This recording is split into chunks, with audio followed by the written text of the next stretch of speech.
Hoje o Happy Hour está no clima da Páscoa. Nós vamos falar sobre como surgiu a tradição de comer e presentear pessoas queridas com ovos de chocolate. A gente também vai mostrar como os ovos de Páscoa se transformaram em obras-primas da joalheria, que são disputadas por colecionadores do mundo inteiro por milhões de reais. Relaxa aí, Happy Hour está só começando.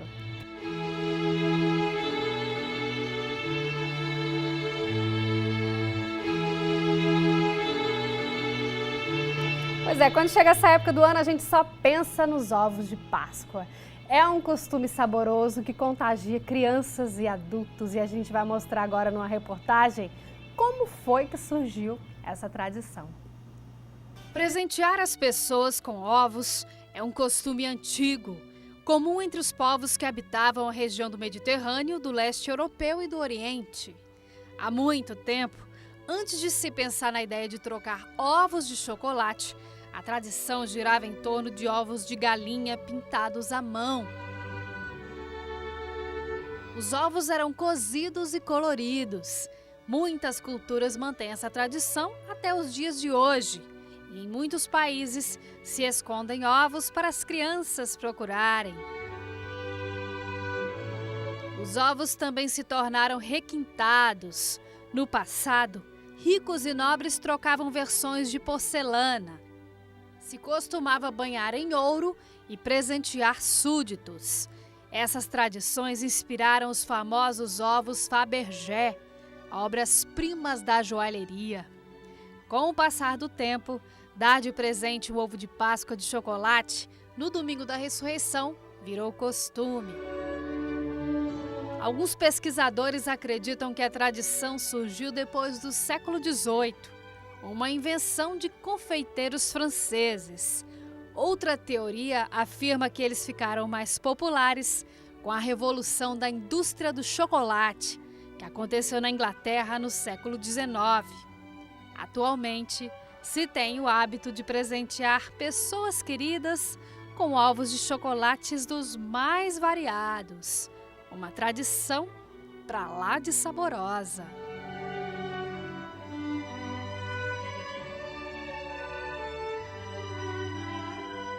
Pois é, como a gente viu aí na reportagem, os ovos de Páscoa eles também remetem a obras-primas da joalheria, que são os ovos Fabergé, produzidos por Peter Cole Fabergé e também pelos assistentes dele no período de 1885 a 1917. Surgiu lá, ele produzia para os czares da Rússia. E esses ovos que a gente está vendo aí são cuidadosamente elaborados, com combinação de esmalte, metais e pedras preciosas. E eles escondiam surpresas e miniaturas, eram oferecidos na Páscoa só para os membros da família imperial. E hoje eles são disputados por colecionadores no mundo todo. Esses famosos ovos criados pelo joalheiro russo, eles são admirados pela perfeição. E hoje estou aqui com o Alex, a gente está vendo aí o Museu Fabergé, essa imagem. Sim. Agora. Nosso convidado, Alex Cavalcante, nosso tema de cultura pop hoje é a Páscoa, né? Sim, Nesse essa clima versão da Páscoa. luxuosa da Páscoa, Essa versão luxuosa, né?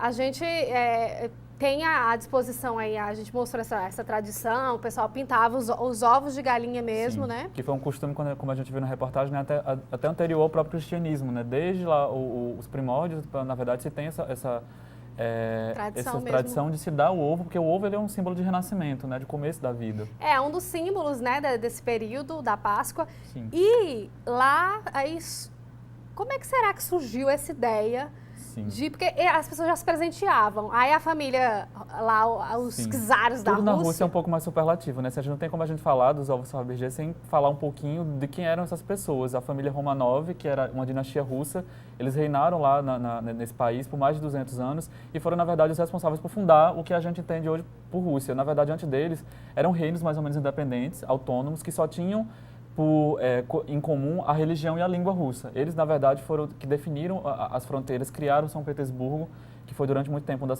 a capital da Rússia, antes de Moscou, uma cidade belíssima, toda construída de mármore. E essa tradição de presentear, né, com os ovos Fabergé surgiu da vontade de se ter uma exclusividade, uma coisa tão mágica quanto lá o próprio país. Então eles contrataram esse designer, ele é russo, mas ele tinha ascendência suíça.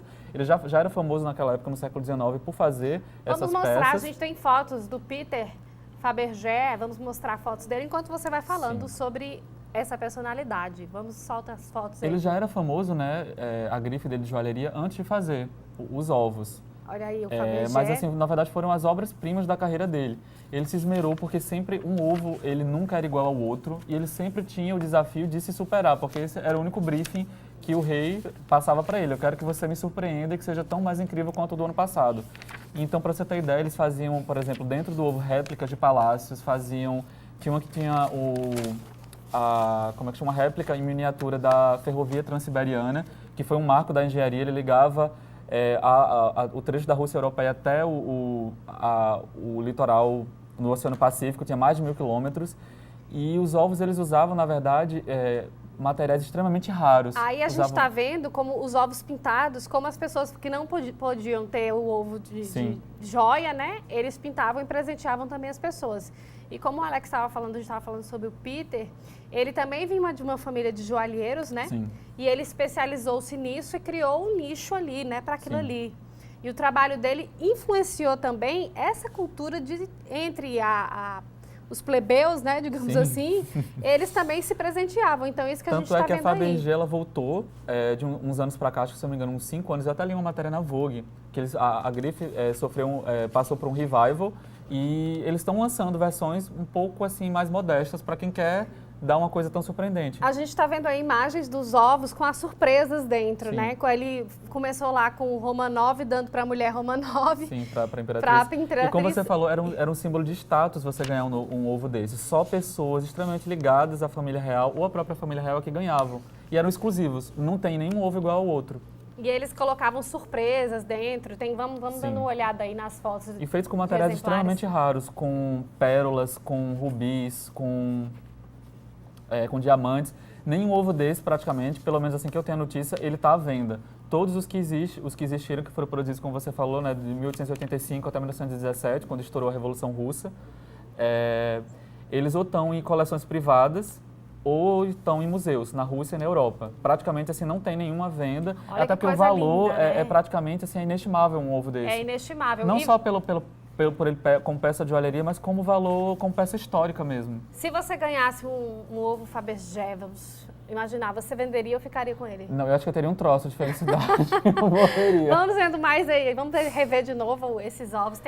Olha que coisa mais linda esse. São belíssimos, belíssimos. E tem várias réplicas, né? Inclusive eu tenho em casa réplicas. E essa tradição luxuosa, essa até inspirou algumas grifes, né, de segmento de chocolate, de presentes, para voltar a isso e fazerem parcerias com joalherias, para terem dentro do ovo presentes, uma joia, pingentes, por exemplo. Trazer todo esse resgate, né? Quem tem dinheiro para... E o ovo Fabergé é uma coisa que assim, mexe tanto com o imaginário das pessoas, que eu lembro até um filme do James Bond, quando eu era criança. A gente vai falar sobre ele daqui a pouquinho. Que o ovo Fabergé, na verdade, ele está lá no meio do enredo. Tem o tema que esses ovos inspiraram. Sim. E a gente tem fotos também dos... Olha, esse que eu estava querendo falar. A réplica do palácio que eu falei. É a réplica do palácio que você é o Palácio falou. de Inverno, Olha em São gente, Petersburgo. Que coisa mais preciosa, né? Coisa mais linda. É uma coisa de arrepiar, na verdade.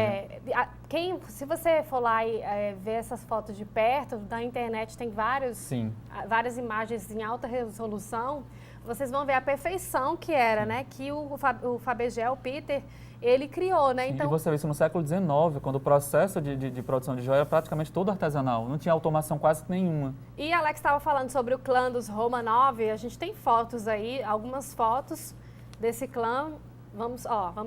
Agora eu tenho medo quando eu vejo essas fotos desses clãs, porque eles foram exterminados, né? O destino deles foi terrível. Matavam, se disputando o poder, a soberania russa. Não, e né? o próprio fim deles, né? A família foi assassinada de uma forma extremamente brutal quando a Revolução estourou.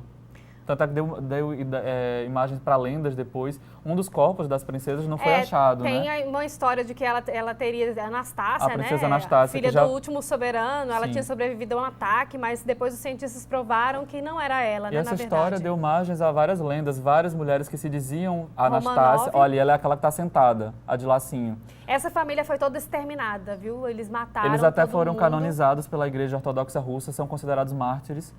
Eles remontam a 12 outras nobres famílias russas, a origem deles. Sim. Então, para Tem tomar o personagem... poder, eles iam exterminando mesmo as Sim. famílias, né? Tem até a biografia dele, os Romanov, está disponível aqui em livrarias aqui de João Pessoa. Você lê com uma história riquíssima, parece uma história de novela, de tão incrível que é. Como você falou, traições, mortes, assassinatos, muita confusão. É essa muito família. interessante essa cultura russa. Sim. Então, assim, essa E coisa... vários personagens deles, vários membros da família já inspiraram muitas obras da cultura pop. A própria Anastácia, ela já foi interpretada pela Ingrid Bergman no cinema. A Catarina II, que se chama Catarina Grande, foi interpretada pela Catherine Zeta-Jones também, numa série dos Estados Unidos, lá na década de 90. Então, olha aí os Romanov. Era uma coisa bem, né? Uma coisa misteriosa. Muito babado, e muito luxo. esses ovos, eles foram espalhados aí pelo mundo. Quando a Revolução estourou, né, que os revolucionários lá tomaram o poder, os ovos, na verdade, desapareceram. E só apareceram vários anos depois na Europa, foram vendidos, foram comprados por colecionadores e alguns também estão em museus. Se não me engano, no Museu do Louvre tem alguns expostos, em Londres também e na própria Rússia. E tem o próprio Museu Fabergé, Sim. que a gente vai mostrar depois do intervalo. O Fabergé tem lojas também, tem né? lojas. E a China, até os chineses também fazem várias réplicas, você pode comprar o seu ovo. Eu não acho que é a mesma coisa, não. Eu também acho que não, mas enfim, se você quer ter um ovo desse super lindo e uma réplica, né? Quem sabe, né? Enfim. Porque são tão poucos, gente, é tão caro, são milhões de dólares, não dá mas pra é tão gente brega ter. essa coisa de falsificação. Ai, mas não é falsificar, é você ter uma réplica. É uma falsificação chique. Então, a gente vai para o intervalo rápido agora. Daqui a pouco a gente volta para mostrar o museu que foi criado por um milionário aí, que ele querendo manter essa ligação. E também filmes, viu? Você que quer entrar no clima da Páscoa, tem filmes que falam sobre chocolate, que traz o tema chocolate como mote principal. Não sai daí.